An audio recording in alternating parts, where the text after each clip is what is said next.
Hello students, स्वागत है आप सभी का डीके सक्सेस पॉइंट पर। तो यहाँ पर हिंदी में निबंध आपको बताने वाला हूँ राष्ट्र प्रेम पे। तो राष्ट्र प्रेम पे निबंध हम यहाँ पर बताएंगे, या स्वदेश प्रेम पर या फिर राष्ट्र प्रेम पर जो निबंध है तो वो हम यहाँ पर आपको बताएंगे। कुछ जगह आपको स्वदेश प्रेम के नाम से यहाँ पर ये निबंध मिलेगा। तो अगर स्वदेश प्रेम पर निबंध आता है तो भी आपको यही लिखना है, राष्ट्र प्रेम पर निबंध आता है तो भी आपको यही लिखना है। तो सबसे पहले आपको यहाँ पर प्रस्तावना डालना है। प्रस्तावना पहली हेडिंग पड़ेगी और ये 4 लाइनें यहाँ पर आपको लिखनी है, जैसे कि जो भरा नहीं है भावों से, जिसमें बहती रसधार नहीं, वह हृदय नहीं है पत्थर है, जिसमें स्वदेश का प्यार नहीं। तो यहाँ पर बताया गया है कि इन 4 लाइनों में इस पूरी जो व्याख्या है उसे समेटा गया है कि जिसमें देश का प्रेम नहीं है, वो हृदय नहीं, वो पत्थर है, ठीक है, वो एकदम मरे हुए इंसान के समान है। तो वो यहाँ पर सब बताया गया है। आगे हम देखते हैं। तो ये बताया गया है कि माता और जन्मभूमि की गरिमा स्वर्ग से भी बढ़कर है। जिस धरती की गोद में हम जन्मे हैं, वहाँ की धूल मिट्टी में खेलकर बड़े हुए हैं, जहाँ के अन्न जल और हवा से हमारे शरीर का पालन पोषण हुआ है, उसके प्रति हमारा लगाव स्वाभाविक ही है। जिसके हृदय में स्वदेश प्रेम का सागर लहराया करता है, अपने देश के कल्याण के लिए अपना सब कुछ न्यौछावर करने में जो सुख मिलता है, उसे सच्चे शहीद की आत्मा ही जानती है।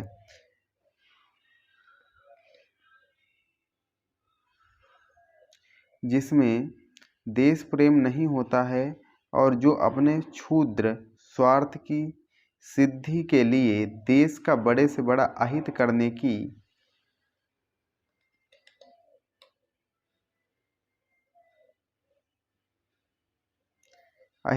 की ताक में रहते हैं, उन्हें देशद्रोही कहते हैं। जिसमें स्वाभिमान और स्वदेश प्रेम नहीं होता है, वह बिल्कुल ही पशु के समान है, वह जीवित होकर भी मृतक के समान है।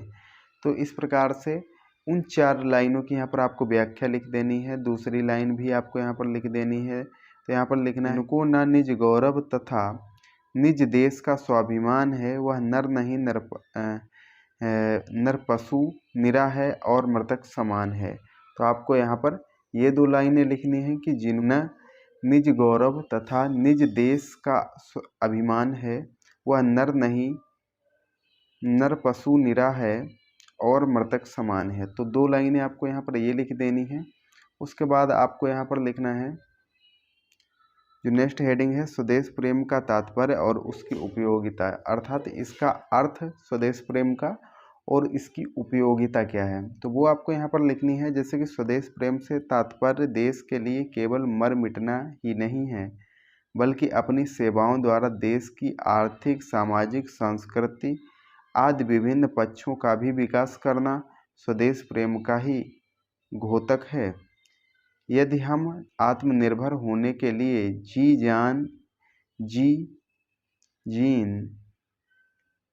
जान से प्रयत्नशील हैं, तो यह हमारा सबसे बड़ा स्वदेश प्रेम होगा।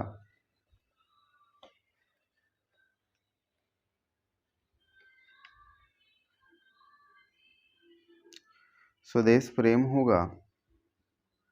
खेतों में काम करने वाले किसान, मिलों में कठोर परिश्रम करने वाले मजदूर, सीमा पर शत्रु से संघर्ष करने वाले सैनिकों की अपेक्षा कम स्वदेश प्रेम नहीं रखते हैं।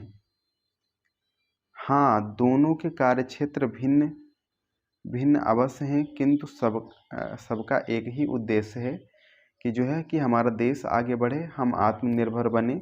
तो यहाँ पर बताया गया है कि जो मजदूर हैं, जो किसान हैं, वो भी सैनिकों के समान ही जो है वो देश सेवा करते हैं, वो देश प्रेमी होते हैं, बट दोनों के कार्य क्षेत्र अलग होते हैं। नेक्स्ट हेडिंग यहाँ पर है स्वदेश प्रेम के कुछ उदाहरण। तो यहाँ पर देखेंगे स्वदेश प्रेम के कुछ उदाहरण, जैसे स्वदेश में हमें अपने स्व के सीमित क्षेत्र से ऊपर उठाता है। तो यहाँ पर आपको लिखना है कि स्वदेश हमें स्व के सीमित क्षेत्र से ऊपर उठाता है तथा जनहित एवं लोकहित का एक व्यापक क्षेत्र प्रदान करता है। वह हमें त्याग और बलिदान का पाठ पढ़ाता है, मानवीय हितों की ओर सोचने को बाध्य करता है। देश की सुरक्षा के साथ साथ वहाँ की सामाजिक एवं सांस्कृतिक सुरक्षा की ओर भी ध्यान देता है। परस्पर प्रेम, सद्भावना एवं सौंदर्यपूर्ण जीवन जीने के लिए प्रेरित करता है। तो ये इसका स्वदेश प्रेम के कुछ उदाहरण हैं। उसके बाद जो इसका नेक्स्ट और लास्ट हेडिंग है वह है उपसंहार। तो इसमें आपको लिखना है, आज हमारा देश स्वतंत्र है। सदियों की गुलामी के पश्चात हमें स्वतंत्रता मिली है। हमें इस स्वतंत्रता को केवल अक्षुण्ण ही नहीं रखना है, बल्कि आने वाली पीढ़ियों के लिए इस स्वतंत्रता को सुख और समृद्धि का स्रोत बनाना है। यह तभी संभव है जब जो जिस क्षेत्र में हो, जिस कार्य में लगा हो, अपने व्यक्तिगत स्वार्थ की सीमा से ऊपर उठकर देश हित चिंतन में लग जाए, तो देश का सर्वतोमुखी विकास होते देर नहीं लगेगी। यह तभी संभव है जब हम देश प्रेम के महत्व को स्वीकार करें। तो इस प्रकार से यहाँ पर आप स्वदेश प्रेम या राष्ट्र प्रेम पर आप यहाँ पर ऐसे लिख सकते हैं, निबंध लिख सकते हैं। आई होप आप सभी को ये वीडियो पसंद आया होगा। अगर वीडियो पसंद आया है तो वीडियो को लाइक कर दीजिए। चैनल पर पहली बार आए हैं तो चैनल को सब्सक्राइब करके बेल आइकन को प्रेस कर दीजिए, जिससे हमारी नई आने वाली वीडियो की नोटिफिकेशन आप सभी को मिल जाएगी। मिलते हैं नेक्स्ट वीडियो में, तब तक के लिए जय हिंद, जय भारत, वंदे मातरम।